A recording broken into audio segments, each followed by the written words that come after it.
Parlons maintenant des expériences aléatoires qui comportent plusieurs étapes. Donc, lorsque on a deux expériences qui se suivent. Donc, lorsqu'une expérience aléatoire comporte plusieurs étapes, la probabilité d'un résultat correspond au produit des probabilités des événements intermédiaires. Donc, on va multiplier ensemble. Donc, le produit, c'est la multiplication, l'opération de multiplier. Donc, on va multiplier les probabilités des événements intermédiaires qui se sont réalisés à chacune des étapes. Donc, généralement, on va voir le terme « et » plutôt que le « ou » de tout à l'heure, et le « ou » suivi de. Donc, par exemple, je pige une carte, suivi de lancer, et je lance la pièce de monnaie. Donc, ou, quelle est la probabilité d'obtenir la face pile suivie d'un 3 de trèfle? Donc, c'est les termes « et », les mots suivis, qui fait qu'on a une expérience qui a deux étapes, ou plus, il peut y en avoir plus que deux, donc, vont nous amener à multiplier nos probabilités. Donc, aussi, un élément qu'il faut être attentif, il faut tenir compte de la notion de remise dans les expériences à plusieurs étapes. Donc, par exemple, si on prend un sac de billes, je pige une bille dans le sac, ben, si à la deuxième étape, il faut se poser la question, est-ce que je remets la bille en question avant de faire le tirage ou pas? Parce que si je remets la bille, ben, l'univers des possibles va rester intact, mais si je retire la bille, l'univers des possibles change, donc le nombre de billes disponibles change et ça va influencer la probabilité. Donc, toujours être attentif à ces notions-là lorsqu'on fait la lecture d'un problème. Est-ce qu'on va remettre, est-ce qu'il y a une remise avant de faire la deuxième étape? Donc, on va y aller avec un exemple, ça va venir illustrer un petit peu tout ça. Donc, on a placé des billes numérotées dans un 1 à 10 dans un sac opaque. On retire du sac une première bille et on note le résultat. On pige par la suite. Donc, le fait de retirer, OK? Donc, on retire. On pige par la suite une deuxième bille parmi les billes restantes. Okay? Donc, ça ici, quand je dis qu'il faut être attention à la notion de remise, ici, ben, parmi les billes restantes, on retire du sac. Donc, c'est des éléments qui font qu'on est dans une situation sans remise ici. Et on note de nouveau le résultat. Quelle est la probabilité d'obtenir le 6 suivi du nombre 7? Encore, vous voyez, on voit plusieurs étapes. Suivi va nous emmener à multiplier les probabilités. Donc, c'est différent du ou. Le ou nous amène à additionner les probabilités, tandis que le suivi nous amène à multiplier ces probabilités. Bon, alors, c'est une expérience aléatoire parce qu'on ne peut pas prédire d'avance, c'est seulement le hasard qui entraîne le résultat. Et puis, on est capable de décrire l'univers des possibles. Donc, l'univers des possibles ici sont tous les nombres de 1 à 10.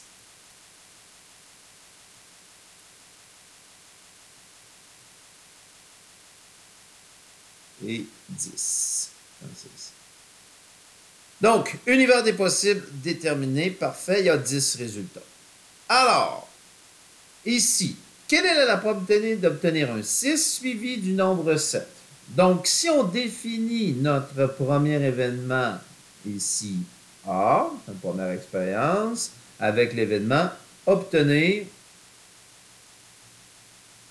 un 6. Donc, si je décris le contenu ici, ben, il y aura seulement l'élément 6. C'est encore un événement élémentaire.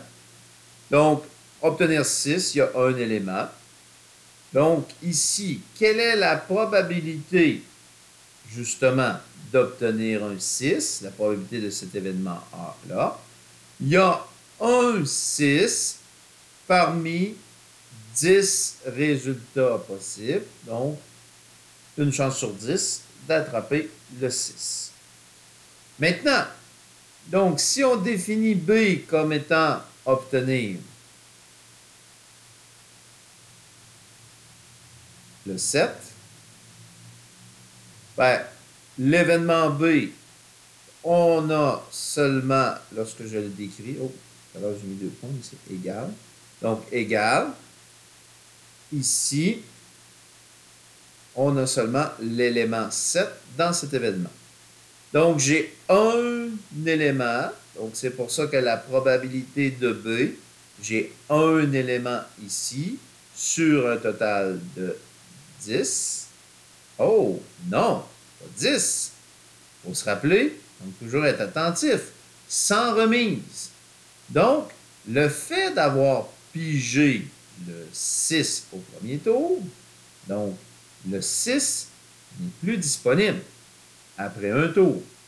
Okay? Donc, puisque le 6 n'est plus disponible, j'ai encore un résultat, mais sur 9.